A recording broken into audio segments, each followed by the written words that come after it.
മെയിനായിട്ട് interview കൊടുക്കാതിരുന്നതിന്റെ reason ഇപ്പൊ ഞാൻ റിയാലിറ്റി ബൈ ഷാരിയയിൽ വരാനുള്ള റീസൺ എന്താന്ന് ചോദിച്ചു കഴിഞ്ഞാൽ ഇന്റർവ്യൂവിന് എൻ്റെ അടുത്ത് കുറേ പേര് ചോദിച്ചു, പക്ഷെ ഞാൻ ഈ പറയുന്ന മുഴുവൻ കാര്യങ്ങളും അവരിടണമെന്നില്ല. അതെ, ഞാൻ പറയട്ടെ, കമന്റ് ബോക്സിലാണെങ്കിൽ പോലും എന്നെ വളരെ മോശമാക്കി വലിച്ചു കീറുന്ന രീതിയിൽ ഓരോന്നും കമന്റ്സ് വരും. അതൊക്കെ അവർ ഹൈഡ് ചെയ്യണമെന്നില്ല, എന്നെ അവർ സപ്പോർട്ട് ചെയ്യണമെന്നില്ല. അവർക്ക് കാശ് മതി. അല്ലെങ്കിൽ ഒരാളെ വിറ്റ് ഒരാളെ കീറി നശിപ്പിച്ച് അവരുടെ ഡിഗ്നിറ്റി നശിപ്പിച്ച് എങ്ങനെ മുന്നോട്ട് കയറി പോവാം എന്ന് ചിന്തിക്കുന്ന സോഷ്യൽ മീഡിയ ആണ് ഇപ്പോ ഉള്ളത്.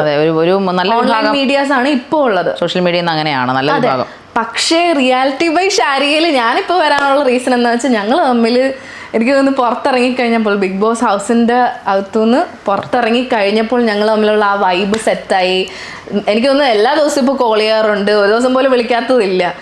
വിളിക്കാറുണ്ട്, കാണാറുണ്ട്, സംസാരിക്കാറുണ്ട്, നമ്മൾ ടൂർ പോവാറുണ്ട്. അങ്ങനെ ആ ഒരു വൈബ് സെറ്റായി കഴിഞ്ഞപ്പോൾ പിന്നെ റിയാലിറ്റി ബൈ ഷാരിയയിൽ ഉള്ള കാര്യങ്ങൾ മാത്രമേ കാണിക്കുന്നുള്ളൂ. ഒന്നും ഹൈഡ് ചെയ്യാറില്ല, അല്ലെങ്കിൽ ഒന്നും കട്ട് ചെയ്ത് റീച്ചിന് വേണ്ടിയിട്ട് പല പല തമ്മിലിടും, അങ്ങനെയൊന്നും ഞാൻ കാണുന്നില്ല. അപ്പം ഞാൻ ഓർത്തു, ഓക്കെ എന്തായാലും ഷാരൂന്റെ ക്വാളിറ്റി ഉള്ള ആൾക്കാർക്ക് പറ്റിയ അപ്പൊ ഞാൻ ഓർത്തു എന്തായാലും ഷാരൂന്റെ ചാനലിൽ തന്നെ നമുക്ക് എക്സ്ക്ലൂസീവ് ഇന്റർവ്യൂ